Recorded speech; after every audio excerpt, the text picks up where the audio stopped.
We're going to close out this paper sessions with Jen Vieth. Jen Vieth is the executive director of Carpenter Nature Center, a 725-acre nonprofit organization which operates 2 campuses in the St. Croix River Valley, serving 65,000 visitors a year. She earned her degree from Queen's University in Canada, where as an undergrad, she enjoyed fieldwork in La Perouse Bay, Manitoba, taking snow geese goslings. She has worked in environmental education and in the avian conservation field since 1993. She's a master bird bander and has 2 breeding survey routes she completes for the USGS. Jen. Thanks.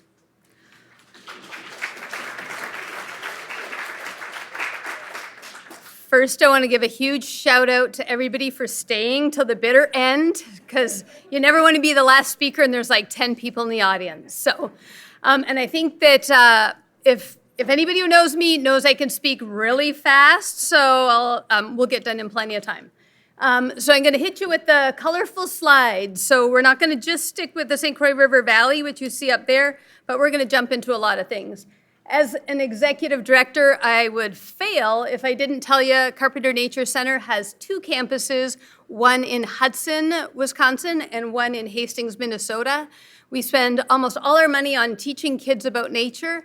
We protect 725 acres of habitat, and what drew me to Carpenter was all the habitat work that we do, so prescribed burns and all that fun stuff. And we're always looking to add more land and do more cool stuff. And like Scott Wiedensahl, this bird research I'm going to tell you about, nobody in this project gets paid for it. My job is usually sitting at a desk and doing HR and insurance and all that other stuff. So Carpenter Nature Center is a small nature center. We have a number of nature centers in the Midwest that you should all be proud of. But just like other facilities here, our impacts are felt globally. So our banding station, one of our juncos, was recovered in Alaska just 1 month after we tagged it in the St. Croix River Valley. We've got a beautiful golden wing warbler picture there. We had one stop over 3 years in a row. They don't breed at Carpenter. They don't winter at Carpenter. We only band 4 hours a week, and this warbler was caught in our nets 3 different years. So it tells you how important that migratory stopover point is and how unlucky that little warbler was. And then our impacts are felt around the world, and we collaborate like crazy because being a small nature center, there's only so many dollars. So working with folks like Joanna Eccles to have Hastings be the first bird city in all of Minnesota. So very cool. So Kara asked me to talk about Motus, and so how many folks, raise your hand if you've checked out the Motus website?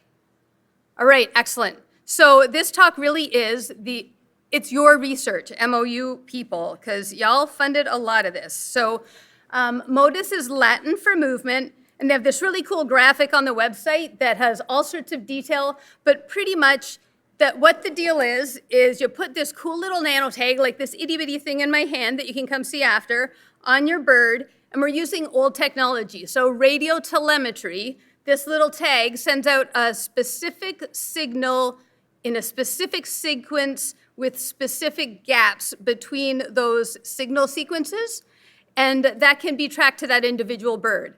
So when this bird flies by a radio antenna, within 20 kilometers of that antenna, this tag pings the antenna, that data gets uploaded into the real cool cloud, ends up at Birds Canada, and then Ben and I get to rejoice because our bird was found somewhere. So what makes Motus really cool is that technology has allowed these transmitters to be teeny tiny. We heard about Scott Wiedensahl with the cool satellite telemetry and all that stuff, way too heavy to put on something like a wood thrush, or, as we recently saw in the news, monarchs. So a nanotag can be 0.15 of a gram. So if y'all are bird banders, you're only allowed to put 3% of the bird's body weight on it in tagging material. So that includes the little USG or the little aluminum band. It includes any color markers. It includes any transmitters. So the ones we were putting on wood thrush were just under 1 gram. So teeny tiny, nice and light. Depending on how small they are, they can have a longer or shorter lifespan. So the ones that go on monarchs don't last that long because they have to be super uber light. But the ones that we have on wood thrushes, they should last and transmit for 2 full years. So just think of all that cool data. There's some cool new stuff like the CTT's Blue series, like the blue morpho tags they're putting on butterflies. They can be 0.06 of a gram. So all of a sudden, by tagging one individual creature, we can get a whole lot more data than we could get from tagging like 1,000 birds, right? Because your tag returns are pretty low. For comparison, satellite tags are at least 3.5 grams, and back in the day, they were a whole lot more. So where are the receivers, right? So y'all helped fund Carpenter's first receiver, but let's check out the map. Today, there are 34 different countries participating in Motus with receivers, and those are those purple and pink and yellow dots, and so you can see all over the world. There are 2,351 Motus stations, and so we're zeroing, and that's North America there. Here we're looking at the Twin Cities Metro, so you can see all the stations. This has grown astronomically in recent years. Zooming in a little more, we can see some more of the stations. This is what the receiving area looks like. So your Motus tower, which we'll see an image in a minute, has these big long antennae, and they're pointing out and they're listening in that direction. So they make these cool little flower shapes. So Carpenter's towers, we have 2 towers, and I'll throw on the arrows. So the top arrow is our Hudson, Wisconsin tower, and the bottom arrow is our Hastings, Minnesota tower. You can see those petals of the flowers actually overlap. So theoretically, a bird could tag both towers. It's line of sight, so the chance of being able to see up in the air from there, from one to the other, would be pretty tricky. Some other fun Motus by the numbers. There's 1,040 projects underway. So the talk I'm gonna talk about is just one part of a big project. 478 different species have been tagged, and 61,499 individual creatures have been tagged. So it's a huge, really cool project. So Carpenter's Motus Tower, yay, Savaloya grants. So y'all gave us a grant in 2019. We first heard about Motus in 2014, but it took us a long time to figure out how to get the funding to build the tower. And we had help from NRI in designing it. So there's our cool tower on the top. It looks like some old-fashioned TV antenna. And the timeline was Ben got to help us make it live in March of 2020. It did not work right away, so we finally got it functional in August 2020, and we got pings by September. And so what that looks like today, this is pulled right off the Motus website. All those funny colored tracks are the migration patterns of birds that pinged the Hastings Tower. And so it's much more exciting when we can add pictures. So one of our birds was a Swainson's thrush that was originally tagged in Whistler, British Columbia. And early in the Motus process, the joke was if you put up a tower, you're gonna get a Swainson's thrush. Because this project, the thrush go kind of across the continent, and everybody seemed to get one at their Motus tower. So there's our Swainson's thrush. Next cool one is recent. So we have a Franklin's gull that ended up way down in South America that pinged our tower in the St. Croix River Valley. And then if you look on the east, there's this cool little line, Virginia rail. So it pinged a tower in Minnesota and then somehow ended up way out there in Newfoundland and Nova Scotia. So really cool stuff. So then our other results, what happened really early on is Ben helped us get our original Motus tower going, and then Kristen got this really cool grant to make it dual listening. So listening to the 166 megahertz and the 430 megahertz, so we could get more stuff on the tower. So that's a picture of Kristen with the kestrel. So in 21, it turned into a dual listening tower. And to date, as of this week, we've detected 9 species and 39 individuals at the Carpenter Nature Center Minnesota campus Motus Tower. Some fun highlights on there. You can see a ton of kestrels. Kristen Mark Martell can tell you about that amazing project. 4 different Franklin's gulls, 1 nano-tagged golden wing warbler, and right at the end, the last one just recently, a hoary bat. So got to hear about hoary bats from their researcher. Their migration is a bit of a mystery. They're considered a long-distance migrant. And of course, we've all heard about bats and wind turbines. And so knowing the migratory pathways and timing of these bats is going to be important for their conservation. And just as a fun fact, if you paint one of the wind turbine blades black, it decreases bird strike mortality by 72%. So very cool little fun fact. All right, so the Wisconsin Motus Tower went up later, so we didn't put that up until 2022, and that was also with help from Kristen Hall at the DNR. And we got some pings, and then it melted down. So I don't know if there was a lightning strike, if somebody like held a lighter under it and melted everything. Anyway, we finally got it repaired, but we have fewer birds that have pinged this tower, but it's still super cool. So 5 species and 11 individuals, including a whippoorwill, which is amazing, actually 2 whippoorwills. And if I pull up those little pictures, what's that one? Swainson's thrush, yeah. So, and then one of the kestrels. It was really amazing with the Motus finding out that these kestrels actually migrated further south than people thought they did. And then Clinton, this is your bird. So this bird was tagged with a nanotag up in Sac-Sim. So very cool. All right, so this is what I'm probably most excited about lately. We just finished our 2nd season of tagging wood thrush, and this is an international Motus project headlined by Sarah Kendrick. So it's her project. I can't wait to hear the final research outcomes. And it was kind of a proof of concept, like, can we really do this? The reason they chose this species is they've had a 60% decline since the 1960s. Everything from climate change to acid rain to nest parasitism, it's all bad. Except for what's good is the Savoia Fund helped out again by buying nanotags. So we're not paid to do this, so y'all just paid for these almost $400 tiny nanotags, much cheaper than snowy owl tags for sure. So here we go. What they wanted to do was spend 2 years with these tags that'll transmit for 2 years, tag in every state in this bird's range where they breed. And you can see the purple down below are the states and the province where we were tagging. I don't know what happened to Virginia. They didn't do it, whatever, not our problem. But you can see really, really good coverage of everything else. And the methods, which if you have bird banded before, often you set up your mist net where birds are moving back and forth, and then you monitor it for, if it's maps, up to 6 hours in that same spot. Target tagging, totally different game. So you get a really awesome volunteer that goes and finds where your wood thrush are. You set up your mist net right in that spot, have your 2 Bluetooth speakers on either side, and then you lure the bird into the net, and it actually goes really fast.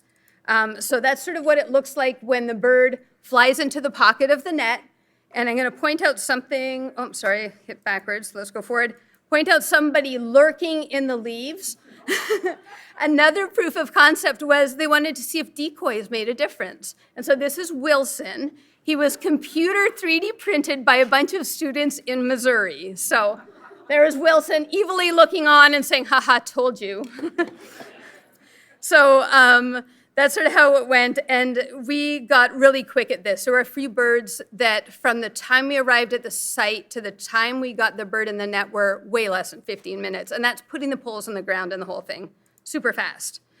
So our focus area, because the first year we're Wisconsin only, because Andy, who's I think in the room, he's doing the book sale, was our Minnesota guy. So we couldn't cover all of Wisconsin because we couldn't afford to drive around the state. So CNC is a bright green. We recruited Beaver Creek, and then we recruited way on the east coast of Wisconsin, River's Edge. And so this is what our little area looks like with those petals of where we could tag a bird within range of the Motus towers. So theoretically, it'd be picked up all summer, and then it'd stop getting picked up when it migrated. Didn't work that way. And then this most recent summer, we got to add the metro area. So we added Washington and Dakota counties.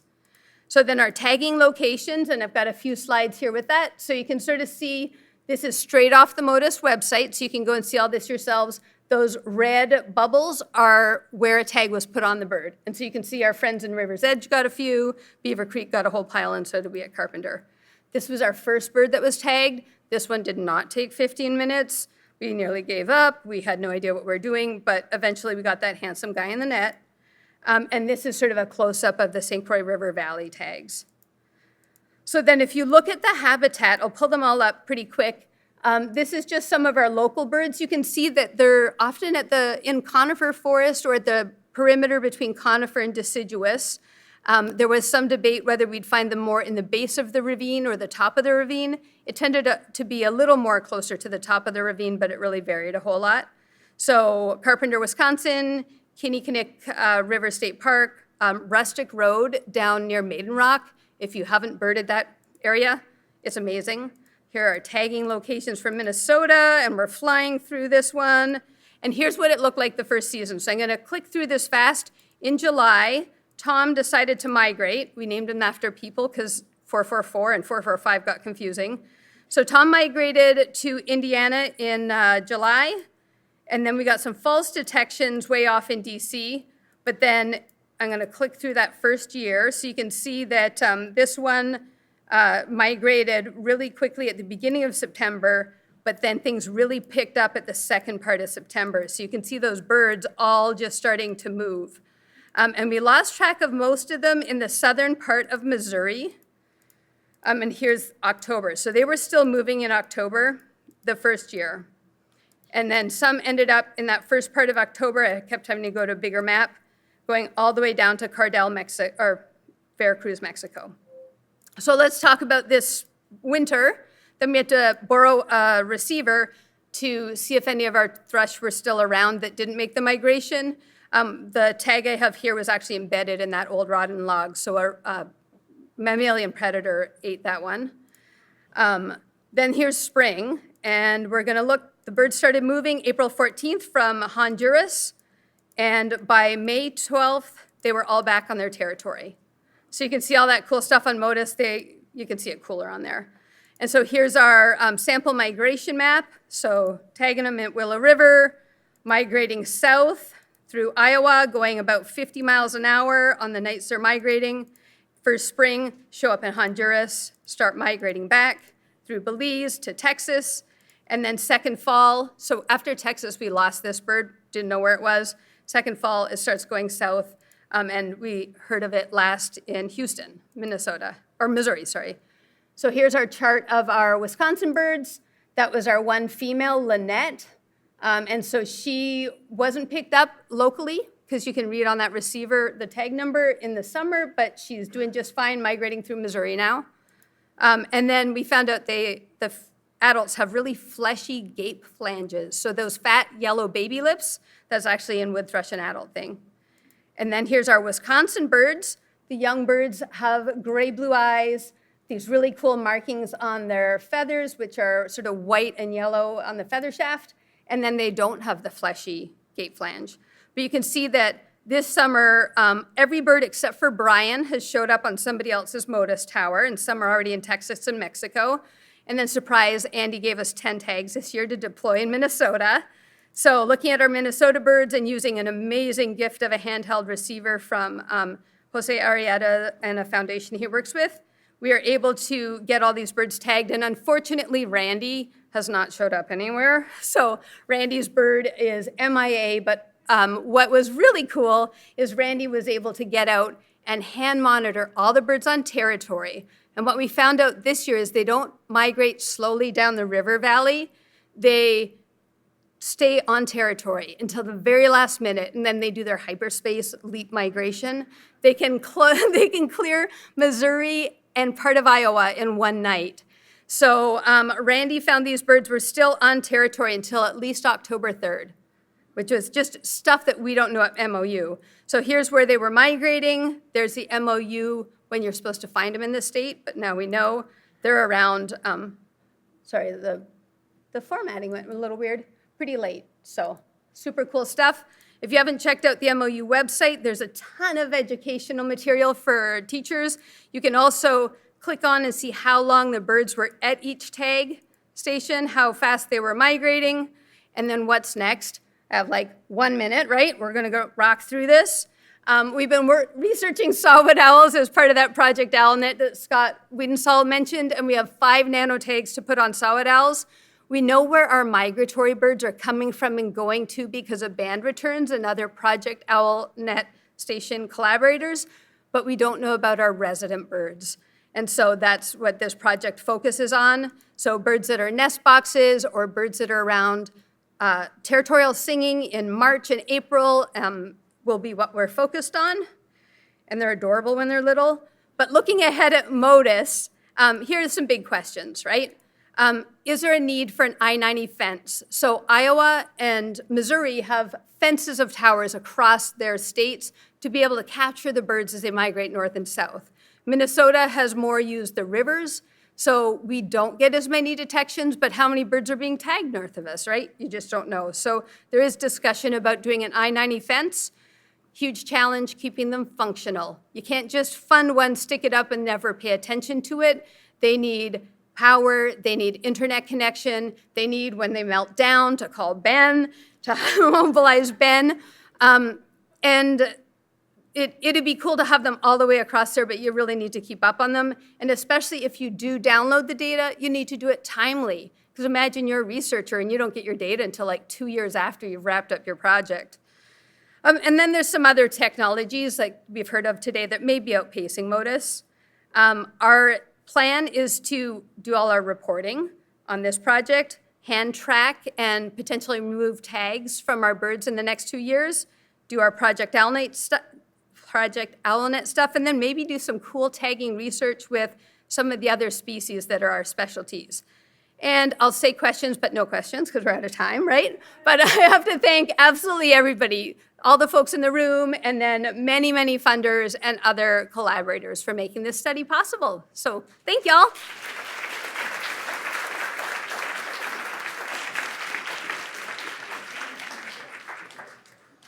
We have time for one excellent question. And we got to hand that shot right up. So we're going to... All right, I'm ready. One question. Difference between purple and yellow.